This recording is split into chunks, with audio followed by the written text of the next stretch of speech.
भारत के राजनीतिक परिदृश्य में एक ऐसा नाम है जिसने सत्ता के व्याकरण को बदल कर रख दिया, जिनको इस देश का वंचित समाज मान्यवर कहकर संबोधित करता है। मैं बात कर रहा हूँ मान्यवर कांसीराम की।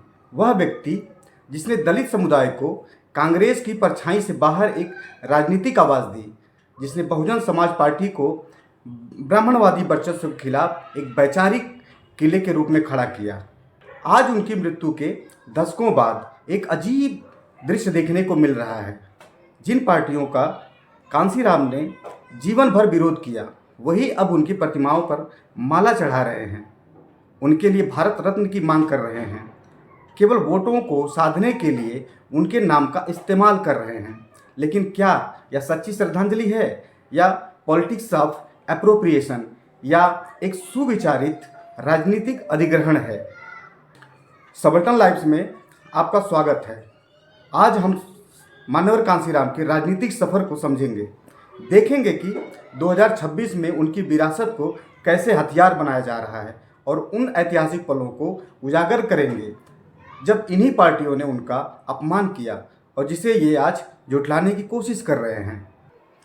कांसीराम सिर्फ एक राजनेता नहीं थे, वह एक राजनीतिक विचारक थे। एक सरकारी कर्मचारी रहते हुए वे कार्यस्थल पर जातिगत भेदभाव देखकर नौकरी छोड़ने के साथ साथ अपना परिवार त्याग दिया। 1984 में उन्होंने बहुजन समाज पार्टी की स्थापना की, जिसका उद्देश्य दलितों, पिछड़ों और आदिवासियों को शोषित समाज से शासक समाज बनाना था। जैसा कि आप जानते हैं कि बहुजन समाज सदियों से भारत की सत्ता से दूर रखा गया। अपनी पुस्तक चमचा युग में वे कांग्रेस की तीखी आलोचना करते हैं। उनका तर्क था कि कांग्रेस दलित नेताओं को चमचा बनाकर सवर्ण हितों के लिए उपयोग करती है। उनके लिए कांग्रेस ब्राह्मणवादी उत्पीड़न की वही व्यवस्था थी जिसे ध्वस्त किया जाना जरूरी था।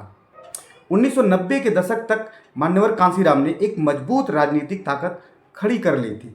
उनका आंदोलन सामाजिक समरसता और सामाजिक न्याय के बजाय स्थापित व्यवस्था परिवर्तन के लिए था।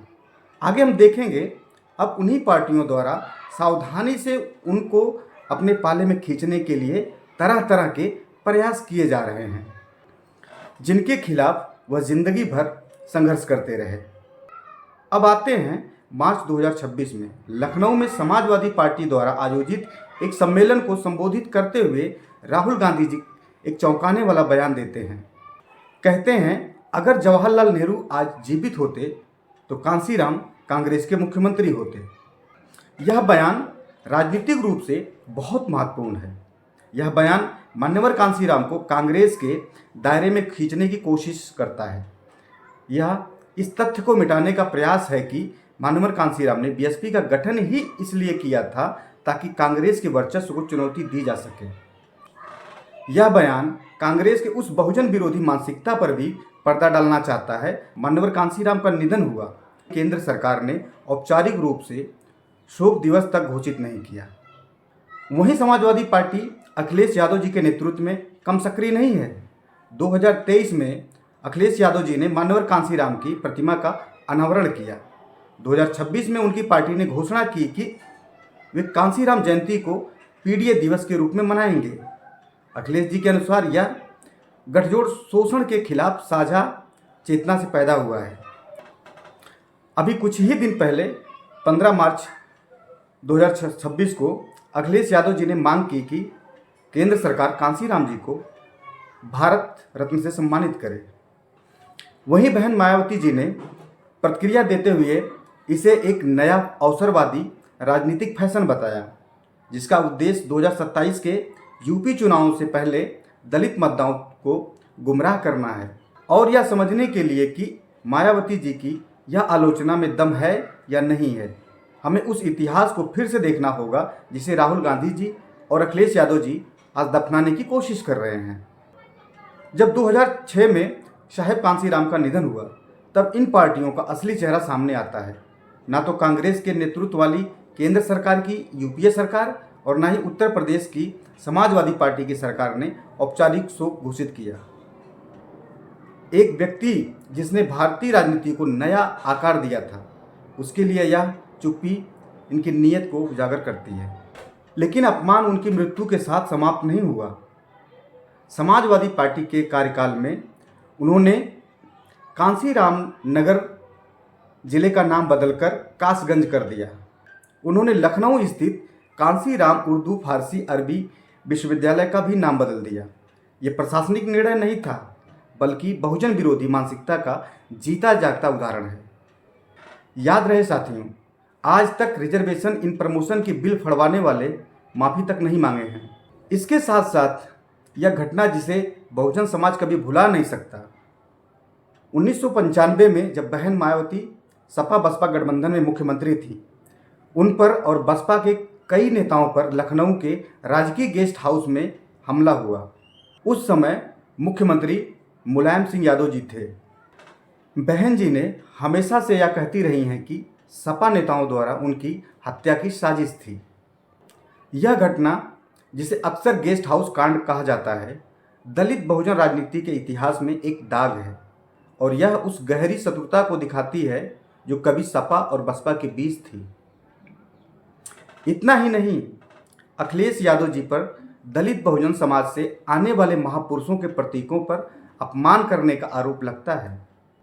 अखिलेश यादव जी ने अपने कार्यकाल में कहा था कि वह अंबेडकर और कांसीराम के स्मारकों को तोड़कर वहां मैरिज हॉल बनाएंगे। मान्यवर कांसीराम, बाबा साहेब और अन्य महापुरुषों के सम्मान में बहन जी द्वारा बनवाया गया स्मारक स्थल और पार्कों को अय्यासी का अड्डा तक कह डाला, जो दलित बहुजन समुदायों के बीच इन अपमानों की राजनीतिक स्मृति में जिंदा है। क्योंकि बहन जी द्वारा बनवाया गया दलित प्रेरणा स्थल, स्मारक और पार्क दलित बहुजन समुदायों के इतिहास, संघर्ष, विरासत की कहानी को जीवंत करता है। यह उन कहानियों को सुनाता है जो कभी भारत के इतिहास में उचित स्थान प्राप्त नहीं कर पाई। यह उन गाथाओं को सुनाता है कि कैसे वंचित समाज को षड्यंत्र के तहत सत्ता, संसाधन और सम्मान को छीनकर हाशिए पर रखा गया। इसलिए सवाल उठता है कि मान्यवर कांसीराम के प्रति कांग्रेस और सपा का यह अचानक अपनापन क्यों? तो साथियों, इसका जवाब आपको चुनावी अंकगणित में मिलेगा। उत्तर प्रदेश की आबादी में दलितों की हिस्सेदारी लगभग 21% है। इसमें कोई दो राय नहीं कि 21% वोट बैंक के लिए अखिलेश जी और राहुल जी किसी भी हद तक जा सकते हैं। इसलिए बिना ऐतिहासिक गलतियों को स्वीकार किए किसी विरासत को हथियाना श्रद्धांजलि नहीं, इसको आप एप्रोप्रिएशन या अधिग्रहण कह सकते हैं। जब राहुल गांधी कहते हैं कि कांसीराम कांग्रेसी होते, तो वह कांसीराम के वैचारिक संघर्ष को मिटा देते हैं।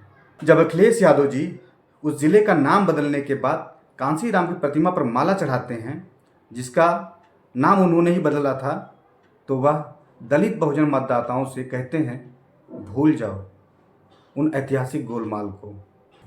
तो साथियों, यह वही पार्टियां हैं जिन्होंने आपके मसीहा मान्यवर कांसीराम के जीते जी तो अपमान किया ही, और उनकी मृत्यु के बाद उनकी स्मृति को मिटाने के लिए भरपूर कोशिश की। आप देख रहे हैं सबल्टन लाइव्स। अगर आपको भी लगता है कि यह पॉलिटिक्स ऑफ अप्रोप्रिएशन है, तो चैनल को लाइक करें, सब्सक्राइब करें और कमेंट में अपना ओपिनियन लिखें। मिलते हैं अगले वीडियो में, तब तक के लिए धन्यवाद।